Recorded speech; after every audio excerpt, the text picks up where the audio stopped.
Section 1. You will hear two women talking about house cleaning. First, you have some time to look at questions 1 to 3.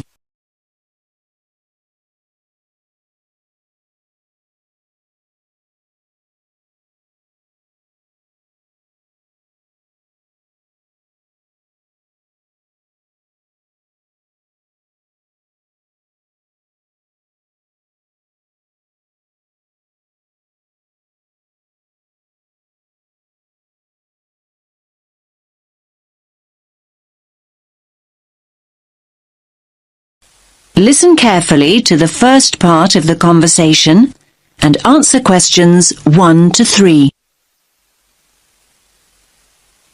Well, Jill, I'm glad you had a nice holiday. We'll have to try it ourselves sometime. Yes, Kate, you really should. I'll give you a contact number for the hotel we stayed in. Anyway, I must be... Oh, I know what I meant to ask you. Sorry, it was about a cleaner. Oh, yes? Yes, we've been talking about getting somebody to come in and help out. You had a cleaner not long ago, didn't you? I thought you said having a cleaner was a waste of money, that you'd never pay somebody to do what you can do perfectly well yourself. Well, yes, maybe, but things have changed. Things are really hectic for Greg at work all of a sudden. He's never home till after 8. I end up doing everything. The house looks like such a mess.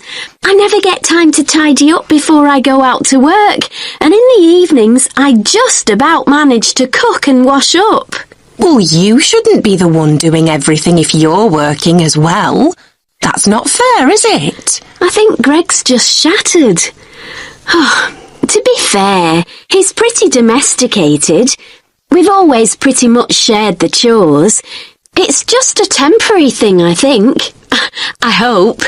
We're basically both trying to juggle too much. The last thing we want to do at the weekends is start cleaning. We want to relax a bit. It's not because all the neighbours have got a cleaner, is it? You know me too well. I guess there is a bit of that. I feel like the poor relation when I tell them I do all the cleaning myself. They can't believe I fit in so much. Never worry about what other people think. No. Anyway, one way or another we need a cleaner. Well, as long as it's not too expensive, that is. I don't think it's expensive, and it's money well spent. We only stopped having Tricia come in every week because I was off work with the baby, so I could do most of it myself. So how much is it? Well, Tricia was £8 an hour. I can't say that's what everyone charges. That isn't bad, is it? It's less than I thought. Oh, well, I think we can run to £8. How many hours did she do? 4 hours a week. Well, that sounds about right. Can you give me her number then? Oh, sorry, no. She's not around anymore. She went back to Wales. I think it was Wales anyway, a couple of months ago. Oh, no. That's a shame. Wait a minute, though. We've had some leaflets through the door recently. Let me see if I can find one. I put one here by the phone, I'm sure. You now have some time to look at questions 4 to 10.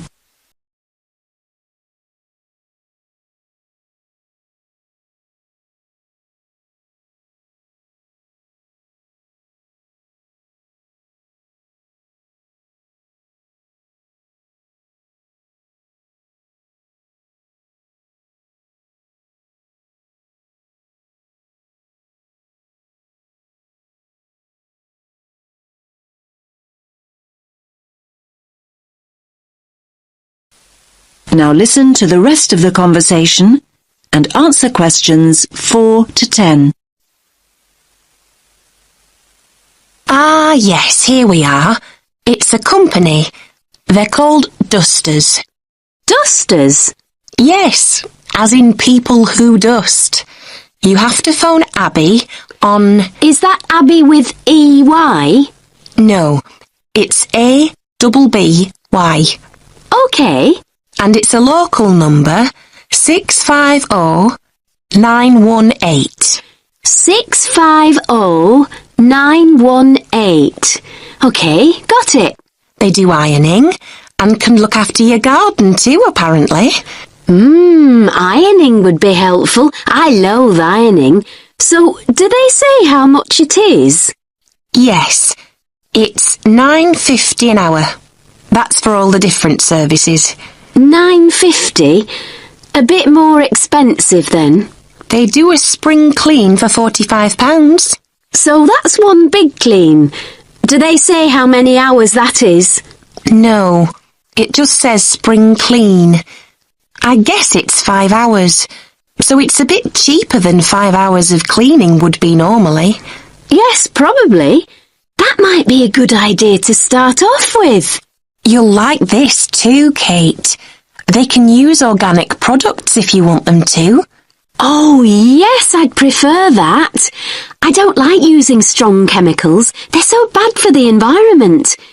OK, I'll give them a call. Thanks for that. That is the end of section 1. You now have half a minute to check your answers.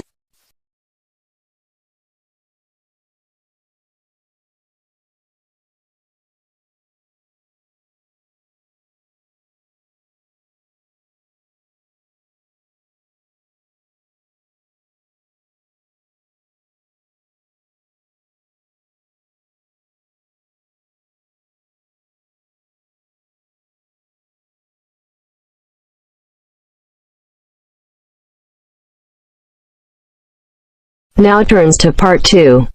Part 2. You are going to hear a talk about Bell College. First, you have some time to look at questions 11 to 17.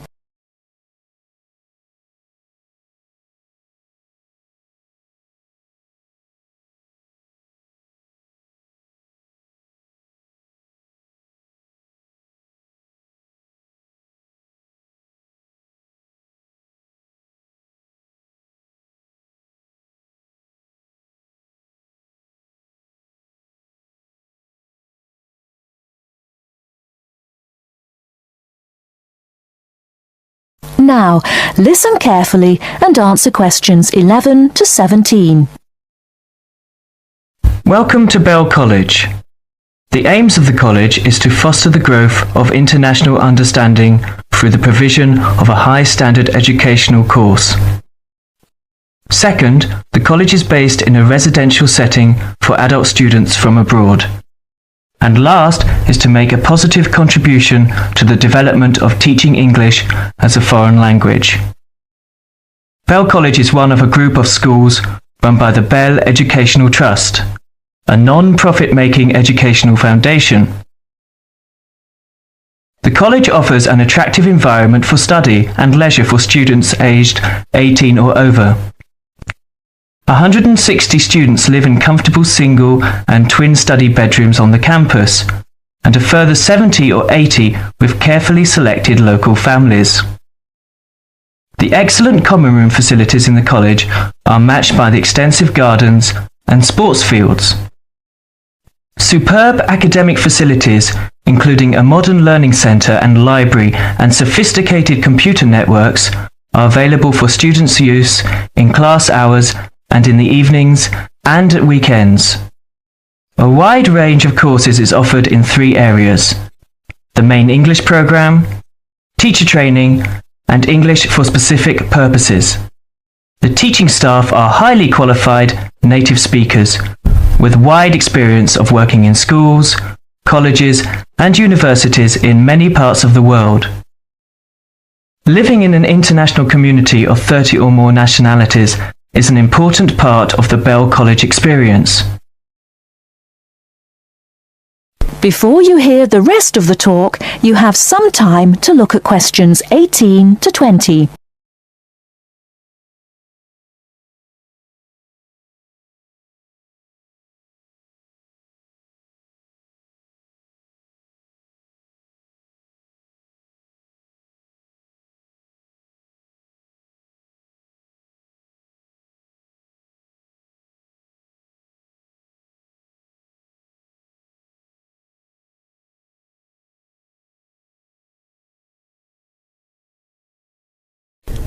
Now listen and answer questions 18 to 20.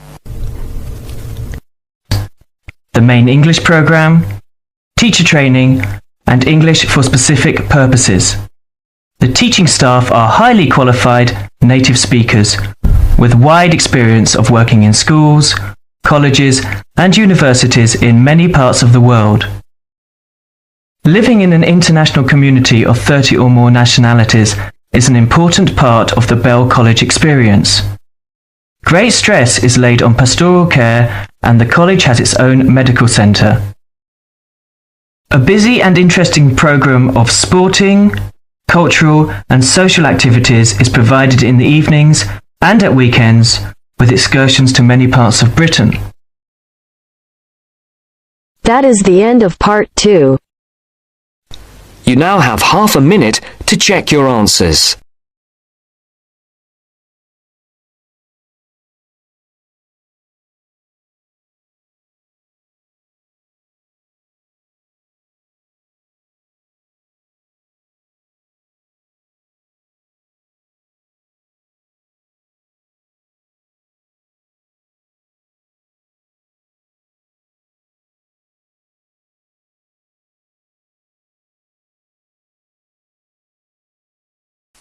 Now turn to Section 3.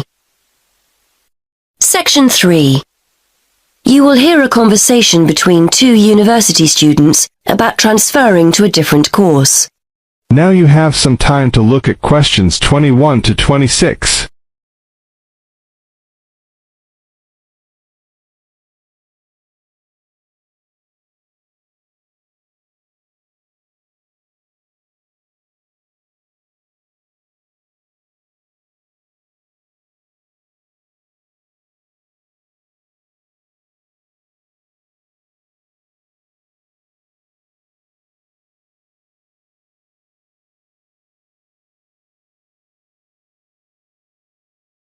Now listen carefully and answer questions 21 to 26.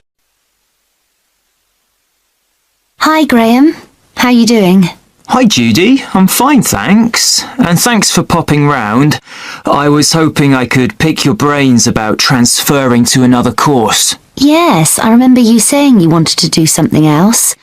Are you planning on staying here, or are you looking to go to a different university? No, I'm happy to stay here. I just feel I need to do something else. How did you go about your transfer? You did History of Art originally, didn't you? That was the course I initially wanted to transfer to. I'd studied art at college and wanted to continue, but my parents persuaded me that English would be more useful, so I took their advice. But I really didn't enjoy it and tried to transfer to History of Art, but the course was full. Anyway, I spoke with the course tutors and they told me about the fine art programme. They thought I had the talent to do it, so that was that. I see. How did your parents take the news? They were okay about it, really. They just want me to do what I enjoy, so everything's fine there. So you're hoping to transfer as well, then? Yes, I think I've given the German course a good try, but I'm not really happy. Most of the other students on the course seem to have at least one German parent, or they've spent a great deal of time in Germany, so their German is much better than mine. We get huge novels to read, and I'm still struggling with the first chapter while they're already finished and writing their assignments. I thought about doing a combined degree, German with another course, as the workload would be less, but in the end, I feel a complete change would be best. One of my other subjects at school was history, and I realise now I'm actually more interested in that. One of my housemates is doing history, and it sounds like a great degree, so I've decided to focus on that. Well, people do transfer, so it's not out of the ordinary. But won't you miss the opportunity to study abroad for a year? You spend year 3 in Germany, don't you? I know. Not only Germany, actually. You have a choice of Germany, Switzerland or Austria.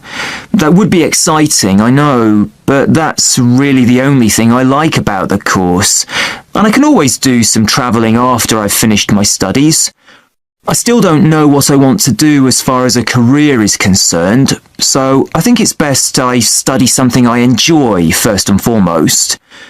Anyway, I thought I'd ask you about how you went about your transfer before taking it any further. Before you hear the rest of the conversation, you have some time to look at questions 27 to 30.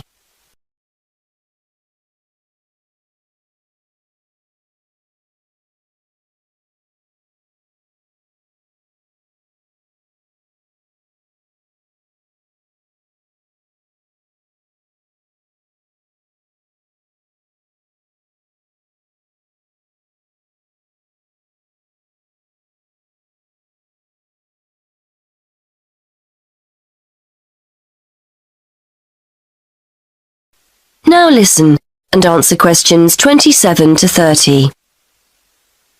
Well, the first thing you have to do is make sure you're clear in your own mind why you want to transfer. You'll need to persuade people that it's a good idea, so get your arguments clear. Then, I'm sure you've already done this, but check what the entry requirements are for history and whether you've got the necessary qualifications. They might be more flexible now you're actually here, but you need to show them you'd be able to keep up with your studies. Well, I've got history qualifications, so I'm hoping that won't be a problem. Who do I have to speak to? Well, they always tell you to speak with your course tutor first, in case there's a way of making the course you're on more appealing to you. But it sounds like you've definitely decided to get out, so I'd go to the careers service next, just to make sure there aren't any restrictions on transferring. It shouldn't be a problem, but it's best to check first. And then there's your funding. I'm no expert, but I would imagine this won't be a problem. German's a 4-year course and history is 3, so you could just start from year 1 next September.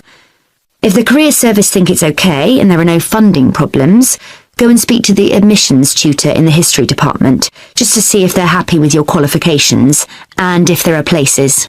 Okay. Well, I'm hoping it'll be okay. I'm planning to transfer at the beginning of next year rather than halfway through this year. Yes, hopefully it'll be all right. If they accept you, it's pretty straightforward after that. It's not like you're going to another university. You just have to complete a form. I think it's called an internal transfer form. Your current head of department and the one for the course you're transferring to have to add their signature as well, and that's it. Well, thanks for that, Judy. I'd better start making my case for transferring, I suppose. That is the end of section 3. You now have half a minute to check your answers.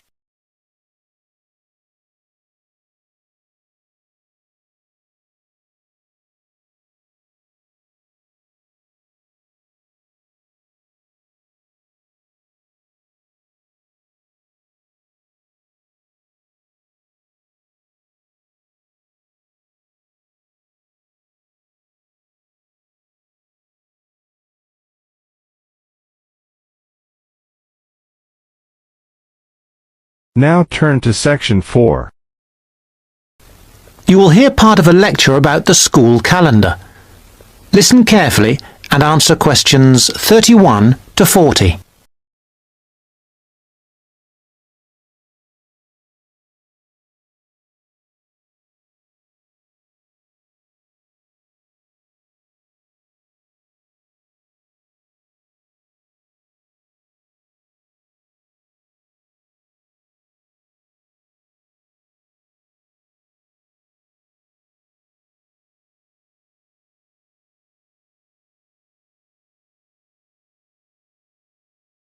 Now listen carefully and answer questions 31 to 40.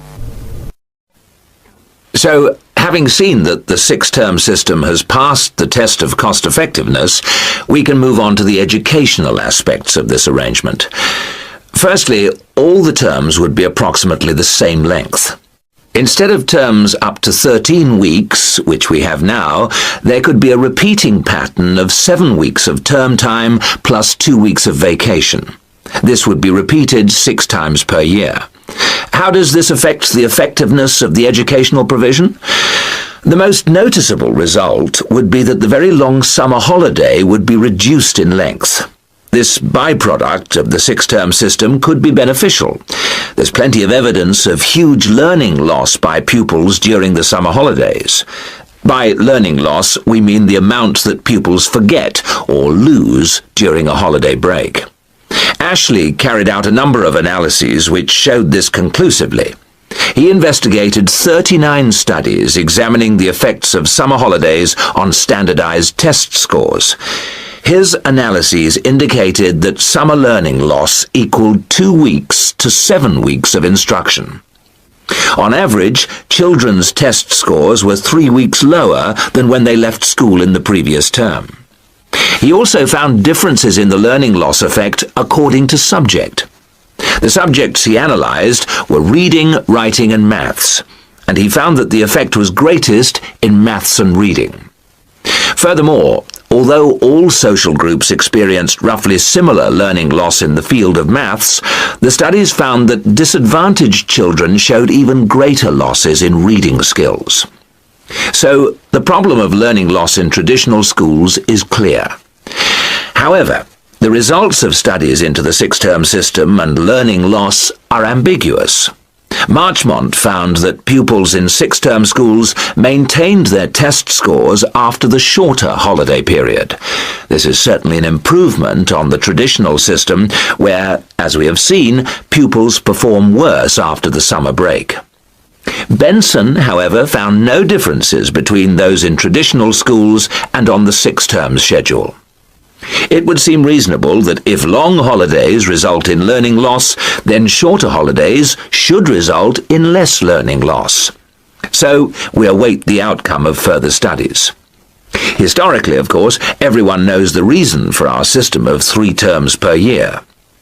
In days when agriculture was of much greater importance in our working lives, it was essential that the children helped with the harvest.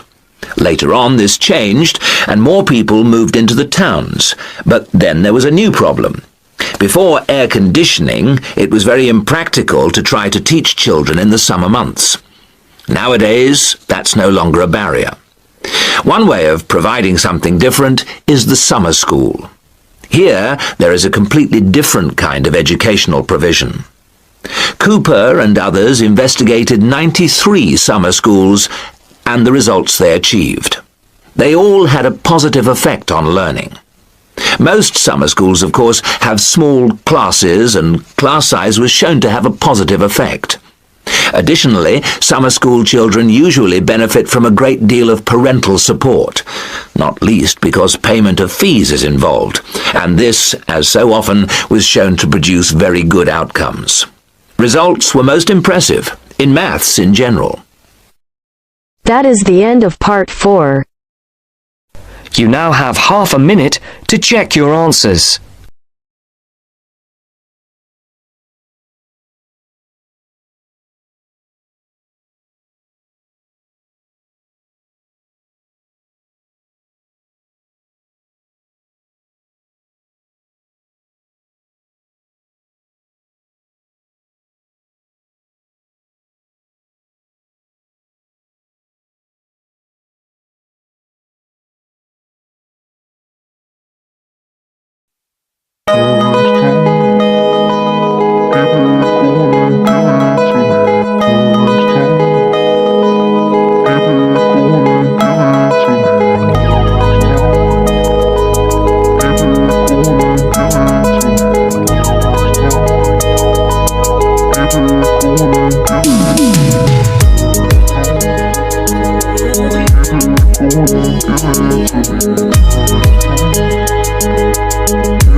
Give it to me.